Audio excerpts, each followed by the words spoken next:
We're joined by Phil's starting second baseman, Bryson Stott. Bryson, thank you for joining us today. Yeah, of course. Well, let's ask Bryson first. Is it a Super Bowl or bust season for the Eagles, Bryson? Yeah. What do you think, Bryson? I'm not getting in trouble, so I'm just going to say they'll be fine. I'm glad you gave him the shot there, Ike. So Bryson, you've got an item this year in the Phillies Fantastic Auction, raising money for Phillies charities.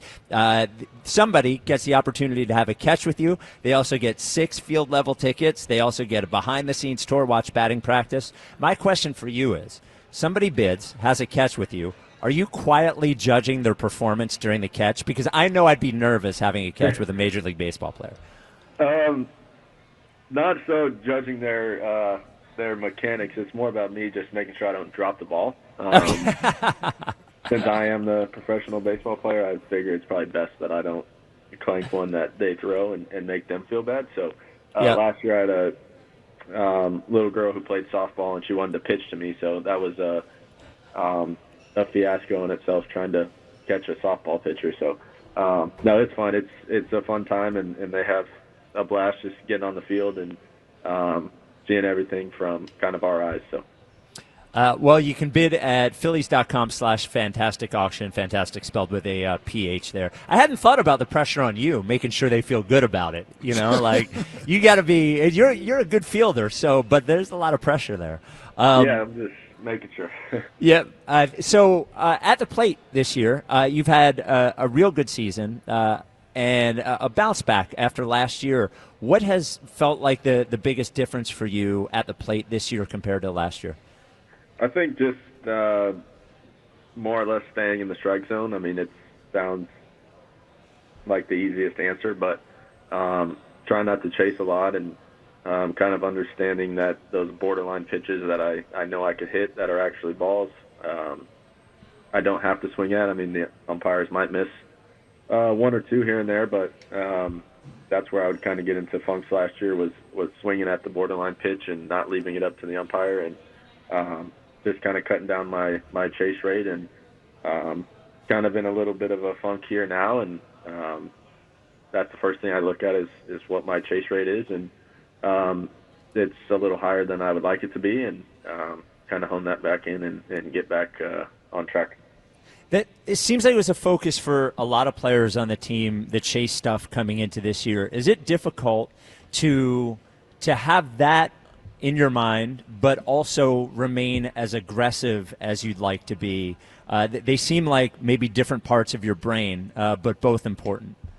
Yeah, I think a lot of guys have kind of started paying a little more attention to that. I mean, I've never been one to chase at a alarming rate. I think I've always been above league average in the chase rates and things like that, but just kind of knowing the type of hitter I am and things like that, and my job is to get on base, so just to cut that down and go from there. And obviously you want to swing at the pitches that you know you can hit, but sometimes, like you said, you kind of get into a passive kind of approach, and you take a pitch that you look back and you're like, man, I probably should have swung at that one. And there's a fine line of being aggressive and being too aggressive. And I just try to stay aggressive in the strike zone and take everything outside of it. So, Bryson, a couple weeks ago after the Mets series, and you get swept up there, and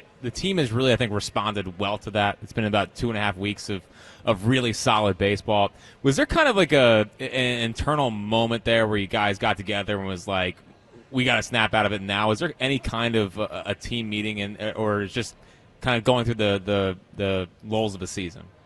I mean, there was no team meeting. I think it was more of just they ended our season last year. It was kind of, I don't want to say embarrassing series up there getting swept, but I think some of us kind of felt embarrassed by that, and just to kind of turn it on and be like, we got to play now. I don't care how there's 140 games left. It's time to go, because, I mean, I've always believed you don't know which game's going to get you in the playoffs. It could be a win in May. It could be a win on the last game of the season, and you don't want to ever look back and say, well, I should have won this game in April or May. And if I just did that, I'd been in the playoffs. So I'm in the mindset of not throwing any game away, no matter the date. And you don't ever want to look back at a series and been like, well, if we just showed up for this one, we would have won the division, or we would have been the 1 wild card instead of the 3, and things like that. So I think it just kind of was a wake-up call, no matter how early it was, and I think we're playing good ball now. So I'm always intrigued, Bryson, with the team aspect, the camaraderie aspect of you guys in the clubhouse, sort of supporting and rallying around each other during difficult times. You know, you went through a little bit of it last year. Cassidy went through a little bit of it last year. Bohm earlier this year. Bryce going through a little bit of it now. You guys seem to have the right words to support one another and rally around each other. Talk to us a little bit about that sort of support group and, I guess, the ability to encourage one another during these times that you guys as players sort of lean on. Yeah, I mean, it's just having faith in one another, and I mean, we know our lineup is good, and whatever they're going through is not going to last the whole season, and a bad 3 weeks, a bad month isn't your season. And just looking at Bohm, dude, I thought the world was ending, and things like that, and he has a good 3 weeks to a month now in a row, and he's back and seeing the ball well. And Bryce is a 2-time MVP for a reason, and whatever he's going through now is not going to be his numbers at the end of the year. And I think we have all the confidence in each other, and just the next guy going to pick you up if you don't do it. And I think that kind of relieves some stress and pressure off our veterans, who maybe sometimes feel like the weight of the team is on their shoulders, but them knowing that if you don't get it done, the guy behind you is going to do it, and so on and so forth down the line. And I think that's just kind of a comfortability factor, and kind of just helps ease some of that tension that you might feel thinking you have to get a hit every time. Bryson Stott with us, talking about the Phillies. Bryson, you've got to hit a leadoff a lot this year. Have you liked doing it? And you've a pretty patient hitter anyway. I see a lot of pitches anyway, but does your approach change at all hitting leadoff? I like it. I like it a lot, actually. Did it in college and did it throughout the minor leagues, and a little bit here and there throughout my time here, and getting to do it on a more or so consistent basis, I would say. Obviously not against the lefties, but doing it against righties when I'm playing has been great. And I think that it is a little different. Like, I'll take a couple more 2-0 pitches or 3-1 pitches if they're kind of not even close to the zone on the first couple, and just trying to let Trey and Bryce like to swing at the first pitch, and see if I could tire them down and let them get the mistake that's the pitch that they want to do damage on. And I mean, I think a few times it has kind of worked, and just trying to be annoying to the opposing pitcher and let them know that it's not going to be an easy time through the order. I like that, trying to be annoying. That's a good approach to have. You certainly are. Yeah, I mean, yeah. 2 strikes, he seemed like a pain in the ass. Yeah, like a real pain in the ass. Bryce, you had I forget which national game it was, but they had you mic'd up during an inning.